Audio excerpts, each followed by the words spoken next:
Hello friends, आज के इस वीडियो में हम देखेंगे ट्रांजिस्टर कॉन्फ़िगरेशन। देखिए, ट्रांजिस्टर का कॉन्फ़िगरेशन जो है मेनली तीन टाइप से किया जाता है। नंबर एक है कॉमन बेस कॉन्फ़िगरेशन, दूसरा है कॉमन एमिटर कॉन्फ़िगरेशन और तीसरा है कॉमन कलेक्टर कॉन्फ़िगरेशन। देखिए, ट्रांजिस्टर एक करंट कंट्रोल डिवाइस है। ट्रांजिस्टर दो प्रकार से होते हैं, एक एनपीएन और एक पीएनपी। मैंने यहाँ पर एनपीएन ट्रांजिस्टर का ब्लॉक डायग्राम बना रखा है। देखिए, इसमें तीन टर्मिनल होते हैं, एक एमीटर, दूसरा बेस और तीसरा कलेक्टर। एमीटर हाईली डोप्ड होता है, ठीक है, और बेस जो है इससे कम डोप्ड होता है। बेस जो है बहुत ही थिन होता है। अब इसमें क्या होता है, जो दो जंक्शन होते हैं J1 और J2, इसमें जंक्शन J1 यानी कि एमीटर बेस जंक्शन को हमेशा फॉरवर्ड वाइज में रखा जाता है और जंक्शन J2 को हमेशा रिवर्स वाइज में रखा जाता है एज ए एम्पलीफिकेशन के लिए। अगर हमें एम्पलीफिकेशन करना है तो हमेशा इसको हम ऐसे ही हम कनेक्ट करते हैं। अब देखिए, इसमें मैंने यहाँ पर जो है तीनों emitter, common base emitter, common collector और कॉमन एमीटर, तीनों का यहाँ पर ब्लॉक डायग्राम बना रखा है बेसिकली। क्योंकि ये थ्योरेटिकल वीडियो नहीं है, इसलिए मैंने इसमें जो है जो बेसिक कॉन्सेप्ट पर आधारित जो है डायग्राम बना रखे हैं। देखिए, कॉमन बेस को हम अगर लें तो कॉमन बेस में होता है क्या है कि हम बेस को कॉमन करते हैं। कॉमन का मतलब है कि उसे हम ग्राउंड कर देते हैं। वैसे ही कॉमन एमीटर में एमीटर वाले टर्मिनल को हम ग्राउंड कर देंगे और ऐसे ही कॉमन कलेक्टर में कलेक्टर के टर्मिनल को हम ग्राउंड कर देंगे। इस कॉमन कलेक्टर कॉन्फ़िगरेशन को हम एमीटर फ्लावर भी कहते हैं, एमीटर फॉलोअर। ये याद रखिएगा, ये बहुत बार क्वेश्चन पूछा गया है। अब देखिए, अब यहाँ पर मैं तीनों को नहीं समझाऊंगा, केवल एक कॉमन एमीटर को समझाता हूँ, क्योंकि ये वरना ये वीडियो जो बहुत लंबा हो जाएगा। जो कॉमन एमीटर कॉन्फ़िगरेशन है, क्वेश्चन आता है कि कॉमन एमीटर कॉन्फ़िगरेशन का इनपुट कैरेक्टरिस्टिक्स किस किस के बीच खींचा जाता है या फिर आउटपुट कैरेक्टरिस्टिक्स किसके बीच खींचा जाता है। तो देखिए, हम बात कर रहे हैं कॉमन एमीटर की। Common ammeter input characteristics. अब देखिए, यहाँ पर इसको देखिए, जो इनपुट पार्ट है वो कहाँ पर है, ये है बेस और एमीटर के बीच हमने जो है इनपुट वोल्टेज दे रखा है। इनपुट करंट देंगे हम, तो यानी इनपुट क्या हो जाएगा, यहाँ से देखेंगे हम, बेस में हम इनपुट करंट जाएगा और आउटपुट हमें कहाँ से मिलेगा, करेक्टर और एमीटर के बीच एक लोड रेजिस्टेंस लगा होगा, वहाँ पर हमें आउटपुट मिलेगा। ठीक है, यहाँ पर लोड रेजिस्टेंस लगा होगा, एक वोल्ट मीटर भी लगा होगा, एक एमीटर भी लगा होगा, इस साइड भी एक एमीटर लगा होगा, एक वोल्ट मीटर लगा होगा। ये एक बेसिक कॉन्सेप्ट डायग्राम है, इसलिए मैंने इसको ऐसे दिखा रखा है। देखिए, हम इनपुट कैरेक्टरिस्टिक्स की बात करें तो किस किस के बीच खींचा जाएगा। इनपुट कैरेक्टरिस्टिक्स, इस साइड है ये इनपुट और ये है आउटपुट। तो इनपुट देखिए, एक तो है बेस में जो है हम करंट दे रहे, तो यानी कि हम IV और इसके बीच जो वोल्टेज लगा होगा, वोल्टेज सोर्स बैटरी लगेगी, उसको हम क्या नाम देंगे, बेस और एमीटर के बीच लगा है तो हम कहेंगे उसके V, बेस और एमीटर के बीच VBE। यानी कि इनपुट कैरेक्टरिस्टिक्स किस किस के बीच खींचते हैं हम, बेस करंट और VBE यानी कि voltage source of base and emitter. किसके रेफरेंस में, जब आउटपुट यानी कि VCE को हम रखते हैं कांस्टेंट, यानी कि आउटपुट टर्मिनल जो है ये, इसको हम कांस्टेंट रखते हैं और IB और VBE के बीच हम इसके बीच ग्राफ खींचते हैं। और वैसे अगर हम आउटपुट कैरेक्टरिस्टिक्स की बात करें,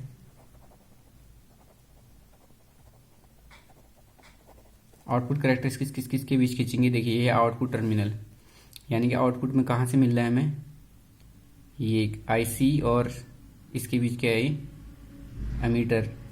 ठीक है, तो यानी आउटपुट टर्मिनल किसके बीच मिलेगा, एक तो मिलेगा IC करेक्टर करंट और VCE, इसके बीच जो वोल्टेज सोर्स लगा होगा उसको हम क्या नाम देंगे, V,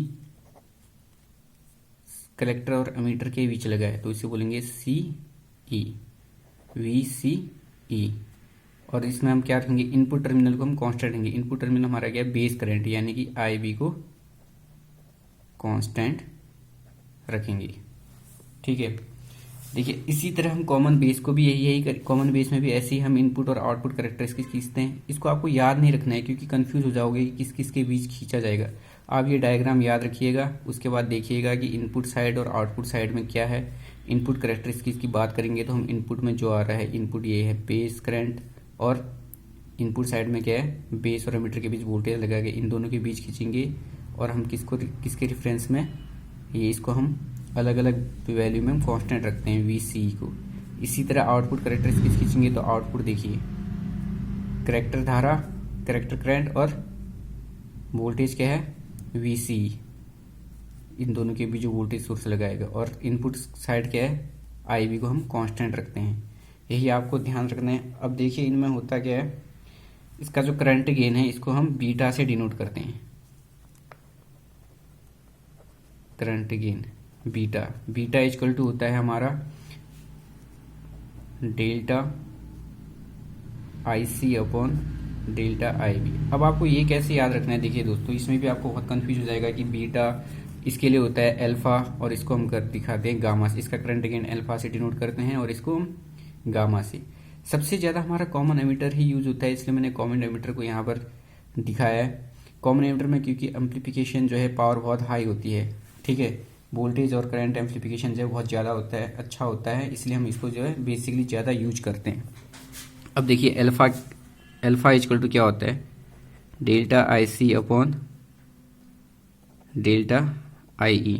वैसे गामा इक्वल टू होता है delta IC upon IE upon delta IB। अब देखिए इसको याद करने का एक सिंपल सा लॉजिक है।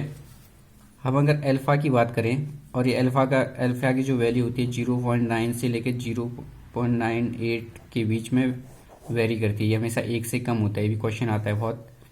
देखिए इसको हमें याद कैसे करना है, अल्फा इसका करंट गेन, कॉमन बेस का करंट गेन अगर हमें पूछा गया किस किस के कैसे होता है, तो अल्फा कॉमन बेस है, यानी कि बेस को कॉमन किया तो अल्फा किस किस के बीच खींचेंगे IC और IE। करंट गेन क्या होगा डेल्टा IC अपॉन IE। ऐसे याद रखना है क्योंकि बेस क्या है कॉमन है, इसलिए बेस हम करंट गेन में नहीं आएगा। ऐसी कॉमन एमीटर की बात करें करंट गेन की, तो इसमें क्या होगा एमीटर कॉमन है, इसलिए किस किस के बीच हो जाएगा ये डेल्टा IC और upon delta IB। Beta equal to हो जाएगा delta IC upon delta IB।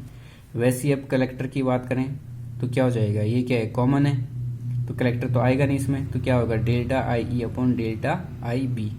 ऐसे आप इसे याद कर सकते हैं। अगर इसको आप डायग्राम के थ्रू याद करेंगे तो आपको इजी रहेगा, और वैसे याद रखेंगे तो आप लोग जो है भूल जाओगे। और इसमें एक होता है तीनों कॉन्फ़िगरेशन के लिए IE इक्वल टू होता है IC प्लस IB। ये भी आपको जो है याद रखना है। जब हम न्यूमेरिकल सॉल्व करेंगे तो वहाँ पर ये काम आएगा। अगर आपको बेस इसमें और इसमें इन तीनों में कॉमन एमीटर, कॉमन बेस या कॉमन कलेक्टर कॉन्फ़िगरेशन से रिलेटेड कोई भी अगर न्यूमेरिकल क्वेश्चन आ जाएगा तो उसे कैसे सॉल्व करेंगे वो हम नेक्स्ट वीडियो में देखेंगे। दोस्तों अगर आपको ये वीडियो अच्छा लगा तो प्लीज़ इसे ज़्यादा से ज़्यादा लाइक और शेयर कीजिएगा और कमेंट करके बताइएगा। Thank you for watching this video. See you next time.